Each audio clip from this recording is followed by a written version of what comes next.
Research methods.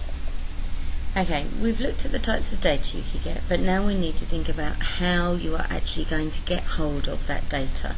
A lot of this will be really familiar to you if you've done IGCSE sociology, so I'm going to whiz through this fairly rapidly. It shouldn't take us very long at all. Questionnaires. Questionnaires are a set of written questions that are either given to respondents to complete or are posted to them. These questions may be open-ended or closed-ended, where a closed-ended question is designed to give a specific and definite answer, such as yes or no. Open-ended questions are designed to allow respondents to give their own answers to questions. Closed-ended questions are often preferred for this method, in that they will help the researcher achieve what they principally want from questionnaires: clear, definite answers that can be quickly obtained and easily quantified and then presented in numeric form. Okay, once you make the questionnaire open-ended, numeric form becomes far more difficult because there could then be an infinite amount of answers. And whilst people may not want to answer yes or no to a question, you are asking them to make a definite decision one way or the other. So there are merits to having close-ended questions. However, of course, what they do is stop people from being able to delve deeper into a question.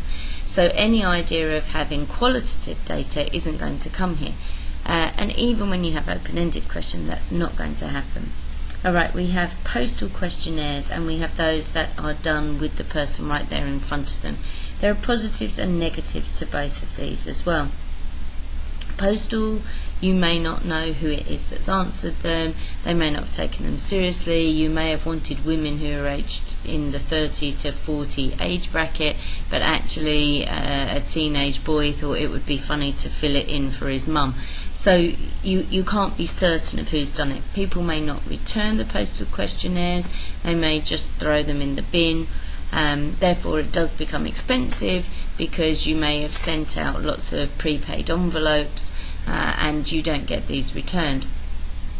However, it can be quick and it can be useful. You can target a certain postal code if you want a particular type of person.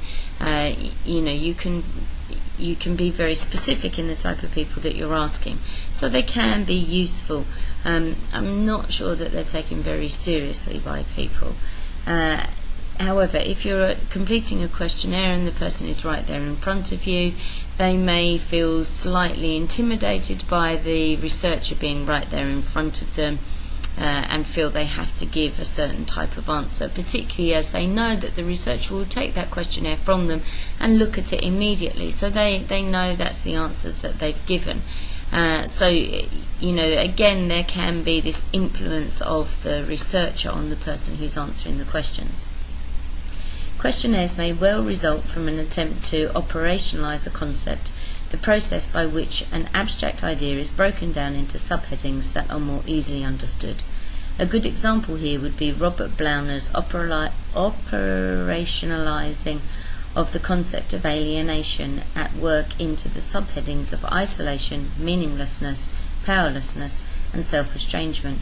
These subheadings were then broken down again in order to gain quantifiable indicators about each of these concepts in each industry studied. So what a questionnaire does, really, if you're asking yes or no type questions, you have to break down what it is that you are asking to get to those ideas. So let's say, for example, looking at Blauner's project here, he was looking at alienation in the workplace. Now, he couldn't just put down, do you feel alienated in the workplace, yes or no? What he had to do was break that down into smaller things. One, will everybody understand the terminology of alienation? Not being rude to people that they don't recognise the term, but they may have different concepts that are linked into that. So therefore, if you break it down into smaller parts and you use language that is more accessible to people and more understandable to people, it's going to help them to answer the question and for you to get more accurate responses and more accurate data. These questionnaires can be distributed in a number of ways, including by hand and by post. Postal questionnaires are most likely to reach the largest group, although they have the lowest response rate for all the reasons we talked about earlier. Those who return them may well do so because they have an interest in the subject under research. Questionnaires are widely used because they allow a large number of questions to be asked to a wide group in a short space of time. Okay, and sometimes time is of the essence. If you are doing research into an issue that is a very current issue, then you don't want to spend 5 years researching it, because it's not going to be a current issue by the time you come out with your results. So you do need that time to move swiftly when you are collecting this data together. An example is John Goldthorpe and David Locke's Affluent Worker Studies from 1968 and 1969. Questionnaire results are easily quantified and presented numerically, especially if devices such as optical character readers are used. Their data are reliable and generalizable. Trends and relationships can be identified, hypotheses tested, and causal relationships identified. Unlike structured interviews, which they closely resemble, they avoid the problem of interviewer bias, where the physical presence of the interviewer can discourage respondents from giving the answers they may give anonymously. An inquiry in this format may well be the only way of gathering large amounts of data across a wide range of people. Okay, so let's just go back over some of those words to make sure that we are clear. Okay, optical character readers are just where you feed your questionnaire answers through a machine and it pulls everything out and it picks up your data for you. So that makes reading them far more accurate and takes out human error when percentages are being put together. That gives us reliable and generalizable data. Okay, reliable means that we can test it, we can verify it, we can ask those questions again and hopefully get the same results. So that that backs up the idea of it. Generalizable therefore means that we can say, okay, we've maybe only asked 100 people, but if we have a variety of different people in that group, or you've targeted the specific group that you want, you can say generally we can apply the findings that we have to the nation as a whole or the group as a whole. So that helps. Trends and relationships can be identified. Yes, so this idea of if we see that 80% of people agree with something, then we can say that could be a trend, or that is something that it comes down to the certain type of people that you are looking at, or it's applicable to the group that are there in the relationship they have with other people around them. What it also then helps to do is work towards the hypothesis that you're working at. Do the percentages that you have actually support the hypotheses that you're looking at, the question that you are asking? Or in fact, are they telling you that the hypothesis you have drawn up is completely wrong? You need to rethink it. Okay.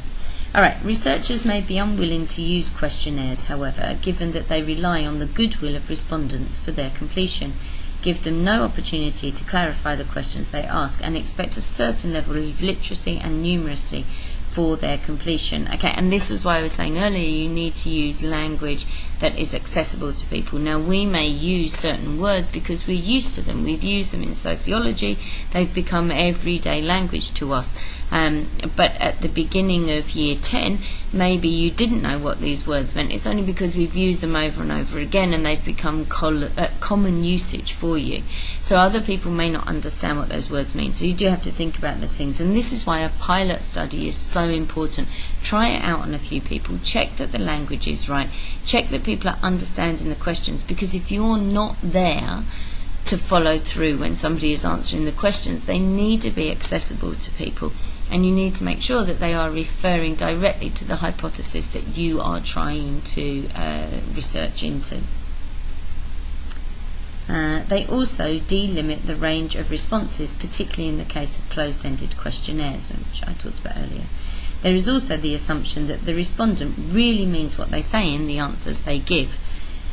From an interactionist perspective, the main problem with questionnaires is that they lack validity. Although respondents may answer a question in the same way, The meaning they give to that answer may vary from individual to individual according to the way that they have understood and interpreted the question.